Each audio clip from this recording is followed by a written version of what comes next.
Сонгуулийн ерөнхий хорооны гишүүд 6 жилээр улсын хурлаас томилогддог. Тэгээд энэ жил болохоор сонгуулийн ерөнхий хорооны 9 гишүүний бүгдээрнгийнх нь хугацаа дуусаад 4-7 хоногт бас 4 гишүүн томилогдоод ажилдаа орцсон гэж ойлгож байгаа. Тэгээд одоо энэ бүрэлдэхүүн бол тэр чигтээ солигдож байгаа. Тэгэхээр энэ цаг хугацаан дээр бид нар бас өнгөрсөн хугацаанд өнгөрсөн бүрэлдэхүүний бүрээрхээ хэрэгжүүлсэн цаг хугацаанд бас ямар үйл явдлууд болж өнгөрөв гэдэгт дээр бас нэг тодорхой дүгнэлт хийх хэрэгтэй байна.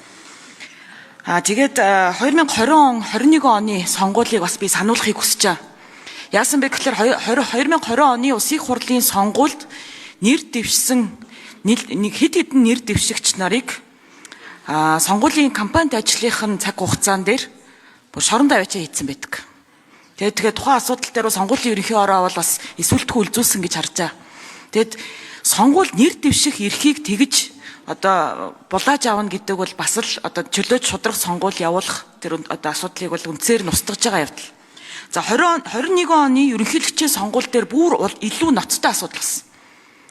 Тэр нь юу вэ гэхээр үндсэн хуулиар олгогдсон улсын хурлд судалтай улс төрийн намууд ерөнхийлөгч нэр дэвшүүлнэ гэж заасан байдаг. За тэгэхэд энэ эрхийг эдлэх ёстой ардчилсан намыг тамга тэмдгийн захиргааны байгууллагын шийдвэрээр хувааж өгөөд хоёр талд хоёр дарга цэрэг үүсгэж жагаад тэгээд ардчилсан намаас нэр дэвшигчийг бол одоо ингээд захиалж жагаад сонгуул явуулсан.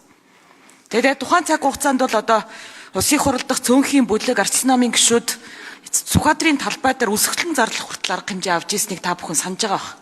За тэгээд тун удахгүй ердөө ганцхан жилийн дараа бид дахиад ерөнхийлөгчийн сонгуул хийх гэж байна. За та бүхэн бол ер нь ингээд ажил дээр ороод тэгээд ер нь тун удахгүй ерөнхийлөгчийн сонгуулийн нэр одоо бэлтгэл ажил руу орно. За тэгээд энэ ерөнхийлөгчийн сонгуульд энэ удаад бол одоо 5 субъект нэр дэвшүүлэх хэрэгтэй байх нь байна. Тэгээд энэ цаг хугацаан дээр одоо саяны миний дурдсан шиг асуудал гарахгүй байх тал дээр бид бол хаана одоо маш их одоо анхаарч хичээж ажиллах хэрэгтэй байгаа. Яагаад вэ гэхээр чөлөөт шудраг ардчилсан сонгуул бол Монголын ардчлалын бол одоо бүр үндэс суурь ийм асуудал байж байгаа. Тэгээд сонгуулийн ерөнхий хорооны гишүүд гэдэг бол нэг эрх ам бидлэхээсээ илүү яг энэ ардчилсан тогтолцоог хамгаалах тэр хариуцлагыг та бүхэн одоо ингээд улсын хурлаас мандат аваад нуруундаа үүрэх ёстой ийм субъектүүд ээ. Тэгэд эх жилийн одоо ерөнхийлөгчийн сонгуульд бол маш их санаа зовж байгаа. За одоогоороо гэхэд иргэний зориг ногоо намын даргын асуудал, тамга тэмдгийн асуудал энтергээл бас нэг бодлонтой юм болоод байгаа. За тэрийг бол бид бол одоо маш анхааралтай ажиглаж байгаа. Тэгэхээр иймэрхүү нөхцөл байдлыг бол одоо дахиж бид нар бол бүрдүүлж болохгүй гэж харж байгаа. За нөгөө талаас сая бас гишүүдийн хэлсэнтэй бол санал нэг байна. Сонгуулийн ерөнхий хорооны бүрэлдэхүүн бүтэн болтол ямарваа нэгэн бүтцийн За нэмээд юм асуултаа дуусгая.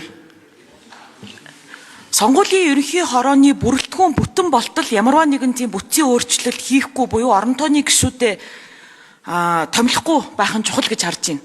Ер нь бол би анхнаасаа ямар байр суурьтай байсан бэ гэхээр нэгэнт сонгуулийн ерөнхий хорооны гишүүдийн хугацаанд дуусах нь ойртсон яг ийм цаг хугацаан дээр бүрэлдэхүүнээ бид нар бол улсын хурал ёсүүлэнгийн хамттан томилох хэрэгтэй байсан гэсэн байр суурьтай байсан. Яг вэ гэхээр бид нар бүрэлдэхүүнээ бүтнээр нь харж агаад тэгээд одоо юу гэдгийг тэр үүрэг чиглэлээ өгөөд явуулах хэрэгтэй байхгүй юу? Гэтэл одоо ингээд нэг уван цуван ингээд орж ирж байгаа нөхцөлд бид нар бүрэлдэхүүн бүрдсэний ар дээр та бүхэн маань энэ зохицуултуудаа хийгээрээ. Эсбөгөөс бол одоо энэ цөөнхийн бүлгийн гишүүд бол байр суурь нэгтэй байгаа шүү энэ асуудал дээр гэдэг ийм зүйлийг бол хэлэх байна.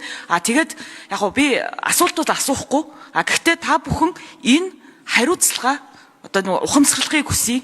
Тэгээ энэ одоо ардчлалын манаач байх хариуцлага бол одоо бид бүхний хариуцлага. Тэр дундаа энэ сонгуулийн ерөнхий хорон дээр томилогдож байгаа энэ 9 гишүүний бол